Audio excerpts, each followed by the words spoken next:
Lalu sekarang kita masuk hari yang pertama dari pekan suci, yaitu Minggu Palma. Perayaannya seperti itu. Ini Bapak Suci Fransiskus merayakan. Apa yang khas pada misa Minggu Palma? Ya, ini ada 3 yang khas. Memang bisa lebih dari 3, tapi yang menonjol 3 ini. Pertama, pemberkatan Palma. Namanya juga Minggu Palma. Nomor 2, perarakan meriah. Yang ketiga, pembacaan kisah sengsara. Kita akan bertanya, kenapa sih ada pemberkatan Palma? Jawabannya ada di PPP nomor 29. Sejak dahulu kala masuknya Kristus ke Yerusalem diperingati dalam prosesi meriah. Prosesi berarti perarakan. Berarti ini sudah merupakan kebiasaan liturgi dari abad-abad yang sangat kuno. Bahkan praktek ini kalau kita lihat di Yerusalem sana tetap masih berlangsung sampai zaman sekarang.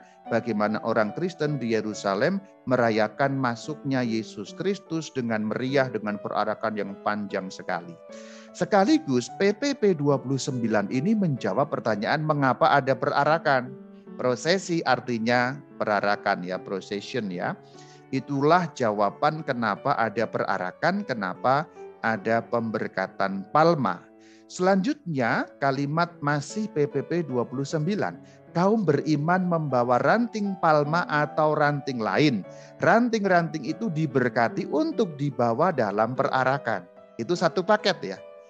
Berarti pemberkatan palma gunanya untuk perarakan yang sudah merupakan kebiasaan liturgi dari zaman kuno, perayaan dari abad-abad yang lampau di Yerusalem. Referensi mengenai palem atau ranting-ranting itu ada di Injil Markus 11 ayat 7 sampai 9.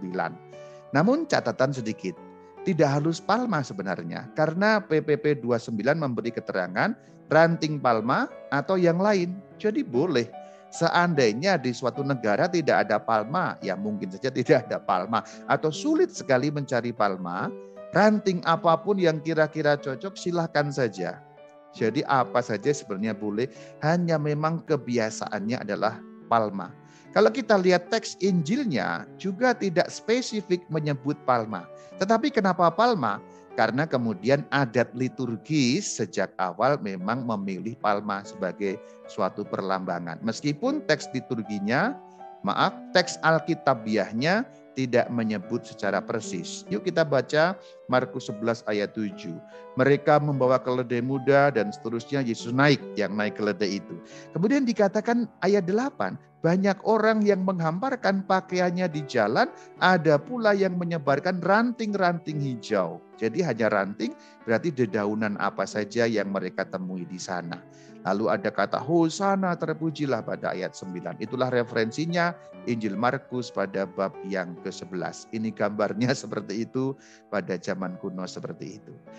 Kita lihat masih pada PPP 29 untuk tahu apa sih maksudnya palma atau ranting-ranting itu. Kaum beriman dapat menyimpan ranting-ranting itu di rumah.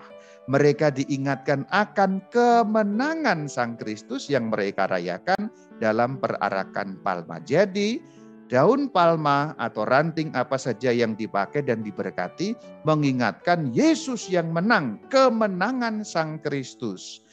Inilah kebiasaan orang Katolik, setidak-tidaknya di Indonesia. Tapi memang seluruh dunia hampir punya kebiasaan seperti itu. Ada salib kemudian diselipi dengan daun palma.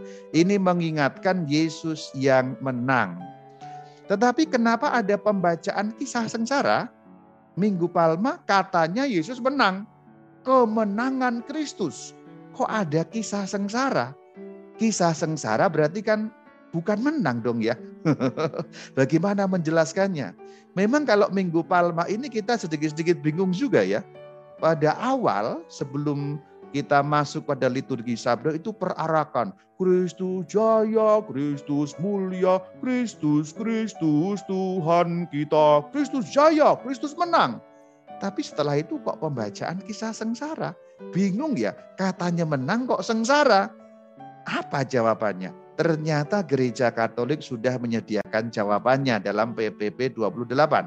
Pekan Suci dan seterusnya, Minggu Palma, lalu keterangan ini yang penting. menghubungkan perayaan kemenangan Kristus Raja dengan pewartaan penderitaannya. Berarti perayaan Minggu Palma memang mengenangkan dua itu langsung dengan dihubungkan. Kemenangan berhubungan dengan penderitaan. Penderitaan berhubungan dengan kemenangan. Untuk Yesus sampai pada kemenangan lewat penderitaan. Itulah yang digambarkan dengan ranting atau daun palem diselipkan di salib. Salibnya melambangkan penderitaan.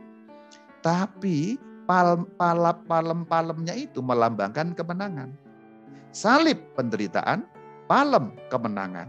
Di balik salib ada kemenangan Kristus yang bangkit. Itu maksudnya begitu. Dan kita diingatkan pada saat Minggu Palem. Maka nanti kalau merayakan Minggu Palma, kita mengingat dua hal ini sekaligus. Ingat baik-baik, Minggu Palma menghubungkan kemenangan dengan penderitaan. Simpelnya, kemenangan akan diraih Sang Kristus hanya melalui penderitaan. Akan ada kebangkitan hanya melalui salib dan wafat Kristus. Atau kalau dibalik, di dalam wafat kebangkitan Kristus itu bukan titik, tapi itu baru koma, sebab di balik salib adalah kebangkitan sebagai kemenangan. Itu sudah diantisipasi dirayakan pada saat Minggu Palma. Maka dikatakan kisah sengsara dibawakan dengan meriah dan seterusnya di PPP 33. Itu menghubungkan penderitaan dan kemenangan. Kemudian juga dikatakan pada PPP 31, kalau tidak bisa merayakan misa, bolehlah umat merayakan perayaan Sabda. Ini aturan-aturan lain yang rinci, namun tidak akan terlalu kita bahas. Inti dari Minggu Palma, ini ingat baik-baik. Dalam setiap perayaan Minggu Palma, kita diingatkan Kristus yang menderita akan menang.